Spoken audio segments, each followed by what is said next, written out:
Hi there, it's Derek, the Convicted Cinephile here. Be sure to like, share, and subscribe to my channel, and follow me on Instagram at convicted_cinephile. Today I'm going to be doing a quick unboxing of my Shout Factory, Scream Factory, Shocktober sale order. It's not a very big order. It's only 6 films, if I remember correctly, which is about half or less than what I normally order each year, but I was trying to be reasonable. I would have probably gotten more, but there was a lot less on sale than there usually was. I think out of all the titles I was hoping to eventually own, there was only 16 on sale that I could order, and I kind of just narrowed it down based on price and how badly I wanted them. And I got down to 6 that I figured I'd get now before it was too late. All the other ones, I kind of felt like I could wait till the next sale. So here we go. Okay then. First, I hope it's all the right movies, for one thing. Here's the awesome Shout Factory paper they like to give you. So that's always neat. Check the packing slip here to make sure it's correct. Oh, my back is killing me, but it always is, so what else is new, right? That's what happens when you reach the ripe old age of above 30. Yep, okay, that's all of what I ordered. All 6 of them should be in here. So we'll just go one at a time here. I'm just gonna very carefully squeeze them in my thunder thighs here. Straighten this out a tad. How you doing? All right, this is actually the oldest of all the releases that I finally got. I figured it might go out of print at some point soon, since I hadn't bought it yet. It's one I haven't seen. Wes Craven's Serpent in the Rainbow, starring Bill Pullman. Like I said, I haven't seen this one. That cover is awesome, by the way. That's cool. It's like a freaky mummy bride thing. But yeah, I've been wanting to watch this, honestly, since I've known about this movie. I think it's the only Wes Craven film on the Scream Factory line that I don't own yet, or that I haven't at least seen. Well, I take that back. I haven't seen Deadly Friend now that that's out. And that was one I would have bought had it been in the sale. So maybe next year, right? Okay. Oh, I see at least one slipcover down there, so that's nice. The next one, wish I would have had this in time for my werewolf video. I did a 5 favorite werewolf films countdown. I had seen parts of this movie, and I like what I saw. Silver Bullet, and I believe this is Stephen King's. Yeah, Stephen King's Silver Bullet has Corey Haim and Gary Busey. But yeah, I don't know a ton about this movie because I honestly don't remember much of it. I sort of watched it in the background when I first had my kid like 4 years ago, and I probably napped through half of it while he was napping. You know how it is. So I'm looking forward to finally watching this one in its entirety, and I've heard good things recently.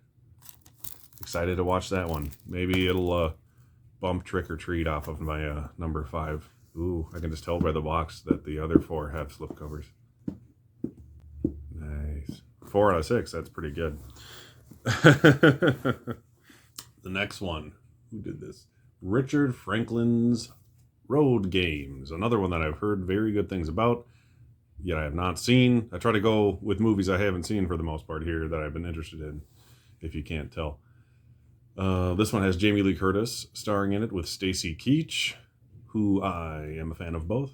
Haven't seen a lot of Stacy Keach's stuff. I mainly remember him from the show Titus, when he played Christopher Titus's dad, and Escape from L.A., I believe. And he's also in Body Bags, the hair segment. But yeah, and of course Jamie Lee Curtis, who's in every horror movie in the late 70s and early 80s. And this one came out in 1981 in her Scream Queen peak. Oh yeah. Another Stephen King one. I forgot all these were Stephen King movies. Sleepwalkers, which is like Werecat people. It looks very weird. I haven't seen anything about this movie. I haven't watched it in any capacity other than the hilariously awkward cat people transformation car clip that I've seen in many YouTube videos before. But yeah, this is directed by Mick Garris, who is awesome. And he's of Critters fame above most other things, I would say. So I'm looking forward to this. I forgot it was Mick Garris. That makes me very happy. Who else is in this movie? Nobody. Brian Krause is the lead, and he's in Charmed. Doesn't help me at all. Another cool one cover. All these Scream Factory's covers are gorgeous. Almost every movie looks amazing. All right. Oh, here's a classic one from my working at the movie theater days of past, like 20 years ago. This movie's like 20 years old now. 19 years old. Ghost Ship. This movie I haven't seen in its entirety since I saw it in theaters, but I remember it definitely has the coolest opening scene of almost any horror movie. But the problem with that is that it's all downhill from there. This movie's got a good cast too. It's got Juliana Margulies, which is like her. This is one of her big like post ER things. Never really worked out for her as far as a film career. And Gabriel Byrne, who's always cool. But Steve Beck directed this movie. He also did 13 Ghosts after this one, which I want to buy, but that one was not on sale. I was hoping to get both of those and do a double feature of Steve Beck's greatest hits. FYI, he only did those 2 movies as far as I'm aware. But yeah, between the two, I prefer 13 Ghosts, but Ghost Ship is a fun time. Honestly, it's worth watching just for that opening scene. Oh yeah. That's the fun thing about sometimes these orders take a while. You kind of forget what you ordered, and then it shows up and it's like your favorite movie in the whole pile. This one I have seen once, like last year. Tales from the Darkside, the movie, which was going to be Creepshow 3 originally, if I'm not mistaken. And then they ended up changing it to this.